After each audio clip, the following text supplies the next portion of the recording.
हम कौन हैं? हम शून्य हैं। और राम जी भगवान जी कौन है? अंक। अच्छा बताओ, शून्य बड़ा कि अंक बड़ा? शून्य बड़ा कि अंक? जोर से। अंक। एक दिन शून्य को घमंड आ गया। शून्य ने कहा अंक से, अरे अंक, तुम तो एक एक चलते हो, हम 10 चलते हैं। तुम 1 कदम चलते हो, हम 10 कदम चलते हैं। तुमसे बड़े हम हैं, तुम्हारी कोई हैसियत नहीं है, अपनी हैसियत में रहा करो। अंक से कहा शून्य ने। क्योंकि 1 के पीछे शून्य लगा देने से क्या हो जाता है? 10। मतलब शून्य संख्या को 10 गुना बढ़ा देता है। सही है? 2 शून्य लगने से संख्या हो जाती है 100। तो शून्य जो है संख्या को 10 गुना बढ़ाता है। तो शून्य ने कहा संख्या तुम्हारी कोई वैल्यू नहीं है, क्योंकि तुम 1 2 3 4 चलती हो 1 1 कदम, हम सीधा 10 कदम चलते हैं। तो अंक बोला, संख्या बोली, शून्य भाई साहब यदि आप बड़े हैं तो एक काम करो, फिर आप ही बैठो, हम चली। तो शून्य शून्य रह गए 5, आगे की संख्या हट गई। 5 शून्यों की भी वैल्यू तब है जब सामने संख्या हो। 2 शून्यों की भी वैल्यू तब है जब सामने अंक हो, संख्या हो। अंक नहीं तो शून्य का कोई अस्तित्व नहीं। उसी प्रकार राम नाम एक अंक है, बाकी साधन शून। राम रहे 10 गुण है, राम बिना सब शून। भगवान अंक है, हम सब शून्य हैं। यदि शून्य अंक से जुड़ा रहेगा तो शून्य की भी जय जयकार होती रहेगी। यदि शून्य संख्या से हट गया तो शून्य की कोई हैसियत नहीं। तो हम सब शून्य हैं और भगवान अंक है, इसलिए अपने आप को शून्य मानकर भगवान के चरणों से जोड़े रखो तो कुछ बना रहेगा अस्तित्व। और भगवान से छूट गए तो शून्य की क्या हैसियत? शून्य अंक से जुड़कर 10 गुना बढ़ता है। भक्त भगवान से जुड़ करके उसका भी वैभव, यश, कीर्ति, परिवार 10 गुना बढ़ता है। इसलिए जोड़ के रखिएगा। ये घमंड ना पालिए कभी कि हम कर रहे हैं। सदा ये भाव बना के रखिए कि सब कुछ भगवान कर रहे हैं, हमारी मर्जी से कुछ नहीं हो रहा है। सब किसकी मर्जी से है ना मेरी माँ? ये उंगली उठाओ अपनी जरा सभी लोग, एक हाथ की एक उंगली। पीछे वाली मेरी माँ, ओ मैया, उठा लो हाथ, एक उंगली अपनी और हिला लो ऐसे ऐसे। उंगली हिलाओ, चलो बस करो। अब ये बताओ कि ये जो उंगली आपने हिलाई है किसके बल से हिलाई? किसका बल था ये? आपका? भगवान जी का? हाँ, ये बल भी हमारा बल नहीं है मेरी माँ। हम लोगों में इतना भी बल नहीं है कि हम अपने शरीर के एक अंग को हिला सकें। जब कोई बीमार पड़ जाता है, जिसको पैरालाइसिस हो जाता है, लकवा मार जाता है, उसका शरीर हिलता डुलता नहीं। कितने लोग ऐसे हैं जिनके हाथ नहीं काम करते, पांव नहीं काम करते, आंख नहीं काम करती। क्यों?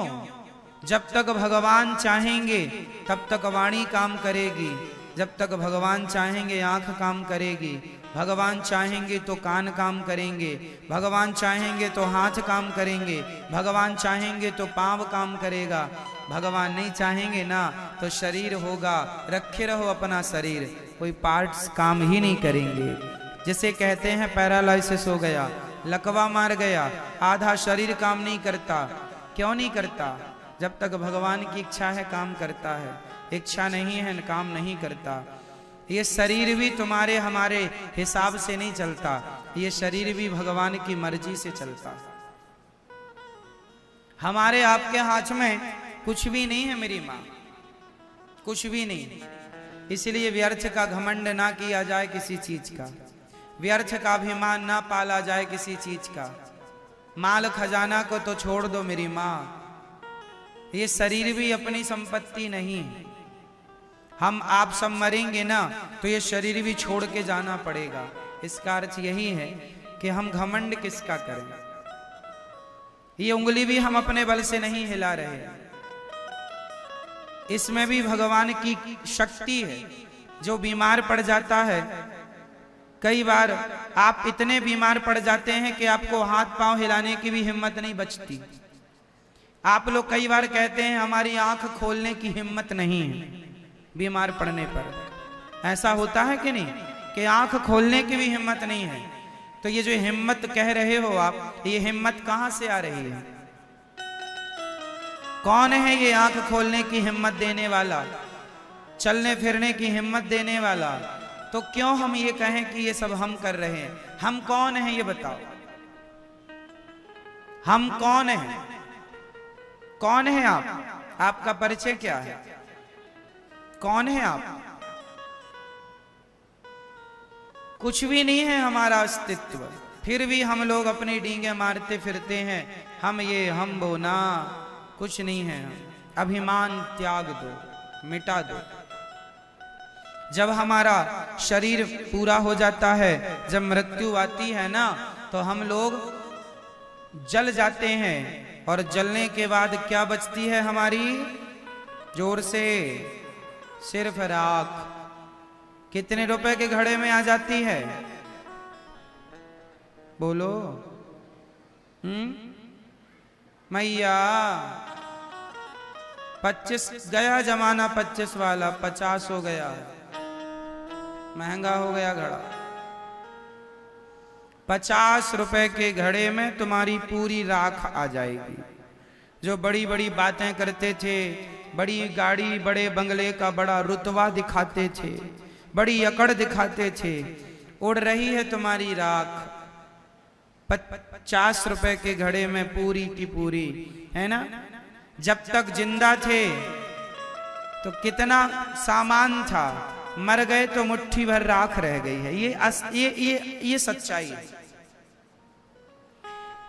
कितने ऐसे आपने देखे होंगे जो आपके देखते देखते जिनका नाम, जिनका यश, जिनकी कीर्ति, सब कुछ पड़ा का पड़ा, धरा का धरा रह गया, अंत में मुट्ठी भर राख बन गए। हाँ, आप में से कितने लोग ऐसे हैं जो एक दिन राख हो जाएंगे? अरे सब लोग हैं, सब। तो आप लोग राख हो क्या? हाँ, हम भविष्य की राख हैं। हम भविष्य की उड़ती हुई राख हैं, धूल हैं। इसलिए भगवान के चरणों की धूल ही माना करो कि हे नाथ, जब मैं मर जाऊंगा और मेरे शरीर की राख उड़ उड़ के वो धूल का कण बिहारी जी के चरणों में जाकर चिपक जाएगा तो जीवन सार्थक हो जाएगा। राधे तेरे चरणों की गर धूल जो बन जाऊं, ये धूल है। आप हम एक दिन इसी धूल मिट्टी में मिल जाएंगे।